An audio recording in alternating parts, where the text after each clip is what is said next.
बच्चों को फेलियर बिल्कुल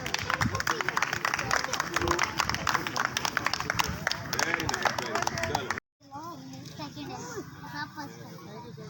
वेरी नाइस साफ के लिए सर जावेद साहब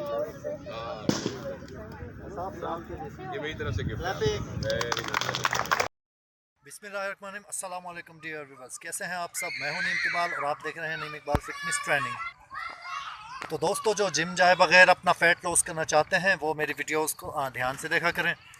और जिन लोगों को वीकनेस महसूस होती है वो एक एप्पल लिया करें और एप्पल का विनेगर भी लिया करें। मैंने वीडियोस में पहले भी आपको बताया है। तो एक्सरसाइज करने से पहले अगर आप 5 मिनट पहले गर्म दूध ले लेंगे तो आपको एक्सरसाइज करना बहुत आसान हो जाएगी, आपके अंदर जो है एनर्जी पैदा हो जाएगी। तो चलिए आज आपको दिखाते हैं कि घर पर ही एक्सरसाइज करके फ़ैट लॉस कैसे कर सकते हैं।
दोस्तों, आपने देखा कि मैंने जस्ट 5 से 6 मिनट एक्सरसाइज की है और इंशाल्लाह चाहे बच्चे हैं, बूढ़े हैं, ख़वातीन हैं, अगर तो घर पे यही बस 5-6 मिनट की एक्सरसाइज सुबह सुबह कर लिया करें या शाम को कर लिया करें, जैसे ही उन्हें वक्त मिले। वक्त की कोई पाबंदी नहीं, लेकिन बेहतर टाइम होता है सुबह और शाम का। तो इसी तरह दोस्तों घर पे ही आप एक्सरसाइज लगा के, ना जिम जाने की ज़रूरत है, ना कराटे करने की ज़रूरत है। जो लोग घर पे ही रहना चाहते हैं और घर पर ही एक्सरसाइज करना चाहते हैं दोस्तों, उनके लिए बहुत ज़बरदस्त एक्सरसाइज है। इसमें ना किसी मैंने वेट का यूज़ किया है, ना डंबल्स, ना प्लेट्स, ना रॉड, किसी चीज़ का इस्तेमाल नहीं किया। जस्ट 5 मिनट मैंने वैसे ही एक्सरसाइज लगाई है। आप इसी वीडियो को देख के 5 मिनट रोज़ एक्सरसाइज करेंगे तो इंशाल्लाह मज़ीद आपका फ़ैट नहीं बढ़ेगा। और एक पानी के गिलास में आपने डेली नींबू का इस्तेमाल रखना है और सेब का सिरका इस्तेमाल कीजिए, यानी कि एप्पल विनेगर। तो वीडियो अच्छी लगा करें तो उसे लाइक और शेयर कर दिया करें, और चैनल पे अगर नए हों तो चैनल को सब्सक्राइब कर दिया करें। नेक्स्ट वीडियो तक के लिए दीजिए नईम इकबाल को इजाज़त। अपना बहुत सारा ख्याल रखिएगा। अल्लाह हाफिज़।